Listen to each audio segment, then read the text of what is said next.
Carolyn Doobie here. Oh, what's the play for today? Well, today it's paint pouring with the leftovers. I promised in my last video to show you what I did with the leftovers that I'd mixed up for that canvas that I hadn't used up yet. Now, some of it is the dirty pour leftovers, the dregs in a cup, and then other ones are solid pure colors. And you're gonna see me put these on the canvas, and the goal is to just get all that paint on there and then let gravity move it around. When it's all done, this is what it looks like completely dry. So I want you to really kind of look at all those little areas of color, because where this starts, it doesn't really seem like this is where it's going to end up with those big swipes of color that are on there. So let's get this going. Let's bring in a fresh canvas and use up all that leftover paint. I've still got a little bit of paint in that dirty pour cup, but not nearly enough to cover this entire canvas. So what I'm going to do is use the individual colors to get paint all over the canvas. Now, it may look like I have some kind of grand plan, but I don't. My goal here is just to get all of this paint and color onto the canvas. What it's going to become in the end, well, it changes and moves around so much, I don't actually worry or sweat about what I'm putting down at first, because things, you'll see, move a whole lot before this is done. Now, I want to use every last drop that I can out of that cup. So I'm going to tip it and I'm going to let that stuff drizzle down. Now, does it matter if my pink drizzles in my yellow? Absolutely not. These colors, again, are going to get all mixed around before this is over, so it's not going to bother me one bit if something touches. So here comes the leftover remnants from the dirty pour. This is where I put all the different colors in white into one cup, and I'm going to spread that around on here. And the painting that you see over there on the left of the screen, that's the one that's drying from when this cup was full and loaded with paint. What you're seeing now are just the leftovers. Now, if you want to see how that canvas was made, you bet I've got a video for you. And that video walks you through all the steps if you're making your very first pour, from what kind of setup to have, where to put it to dry, all those kinds of things are in that video, and I'll have that link down below for you. Now gravity gets to do its part. I'm going to tip this canvas and let that force of nature pull the paint so that it fills the entire canvas. Now, this isn't just straight acrylic paint. If you're new to paint pouring, this actually has a pouring medium in it that's helping it slide around, as well as will make sure that it dries evenly, consistently, without cracking, crazing, that kind of thing. How you mix that all up and those kinds of things, those are in the video that I mentioned before, and again, I'll have that link down below. Well, gravity was moving just a little too slowly for me, so I'm going to help it out here with a palette knife. I'm just going to start dragging some of that color around.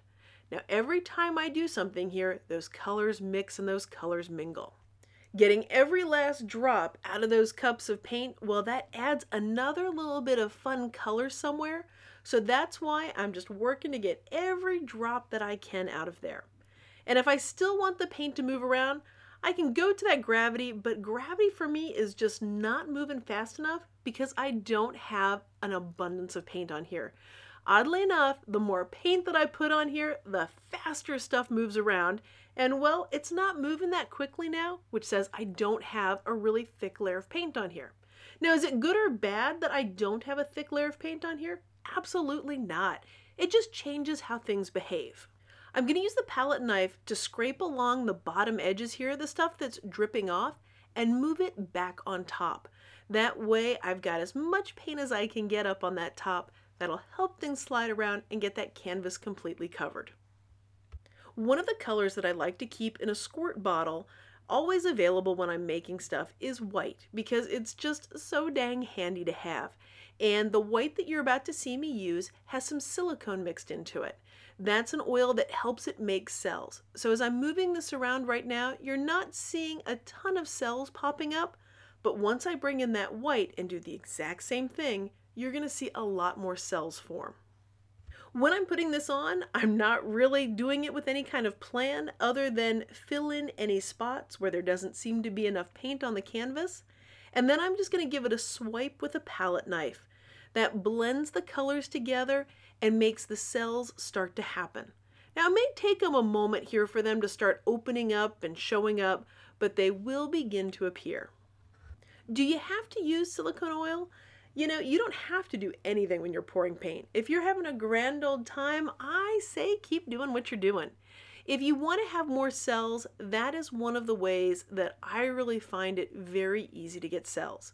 Some people use handheld torches to help bring out cells, and I tend to stay away from those just because, well, that's fire. I know that I sometimes am not paying attention to things, so I don't really like using the torches. I'm not that comfortable with them, so that's why I'll make my cells another way.